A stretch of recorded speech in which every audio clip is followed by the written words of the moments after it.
4 दिन के ऐतिहासिक अमेरिका दौरे के बाद पीएम मोदी मिस्र के लिए रवाना हो गए हैं। दौरे की तरह ही पीएम मोदी की विदाई भी शानदार रही। पीएम को रवाना होने से पहले एयरपोर्ट पर तोप से सलामी दी गई। पीएम की अमेरिका से विदाई और मिस्र रवाना होने की हम आपको 3 तस्वीरें दिखाएंगे। तो इस वक्त की सबसे बड़ी खबर हम आपको बता रहे हैं, मिस्र के लिए रवाना हो चुके हैं पीएम मोदी।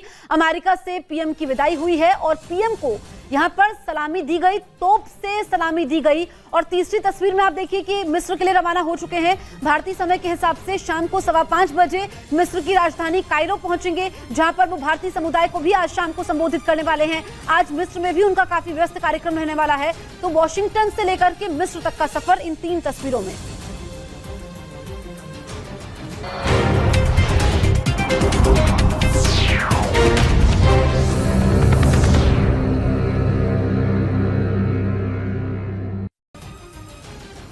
और यह ऐलान कर दिया कि रूस अपनी इस रिजर्व आर्मी को जून के आखिर तक तैयार कर लेगा।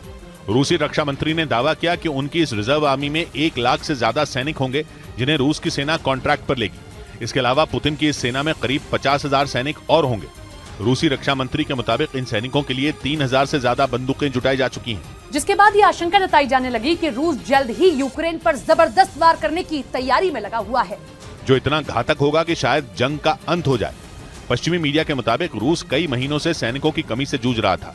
यही वजह है कि वो रिजर्व फोर्स बनाकर मैदान में दुगनी ताकत से उतरने की तैयारी में है, ताकि यूक्रेन को जबरदस्त झटका दिया जा सके। उधर वैगनर ग्रुप के प्रमुख येवगेनी प्रिगोजिन ने रूस के रक्षा मंत्री पर राष्ट्रपति पुतिन को धोखा देने का आरोप लगा दिया। पश्चिमी मीडिया में छपी खबर के मुताबिक प्रिगोजिन ने रूस के रक्षा मंत्री पर झूठ बोलने और पुतिन को गलत जानकारियां देने के बड़े आरोप लगा दिए, जिसके बाद रूस की सेना में हड़कंप मच गया। वैगनर ग्रुप के प्रमुख येवगेनी प्रिगोजिन ने आरोप लगाया कि रूस के रक्षा मंत्री ने सेना के अफसरों के साथ मिलकर कई गड़बड़ियां की, जिसकी जानकारी और दस्तावेज उनके पास है। प्रिगोजिन ने आरोप लगाया कि रक्षा मंत्री सर्गेई शोइगु ने हर रोज पुतिन से झूठ बोला। पश्चिमी मीडिया का दावा है कि वैगनर ग्रुप के प्रमुख येवगेनी प्रिगोजिन रूस के रक्षा मंत्री सर्गेई शोइगु को बिल्कुल पसंद नहीं करते। इसी महीने की शुरुआत में रूस के रक्षा मंत्रालय ने एक आदेश जारी किया, जिसके तहत यूक्रेन के खिलाफ लड़ रही सभी प्राइवेट सैन्य टुकड़ियों को रूस की सेना में शामिल होना होगा। हालांकि येवगेनी प्रिगोजिन ने यह समझौता करने से इनकार कर दिया और रक्षा मंत्री पर निशाना साधा। 5 दिनों तक तलाश करने के बाद समंदर में पनडुब्बी का मलबा मिला।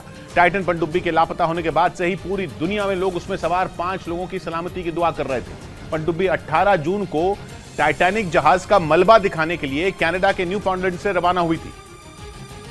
लेकिन अमेरिकी कोस्ट गार्ड के मुताबिक समंदर में उतरने के कुछ देर बाद ही टाइटन पनडुब्बी में तेज धमाका हुआ था, जिससे उसमें सवार सभी 5 लोगों की मौत हो गई।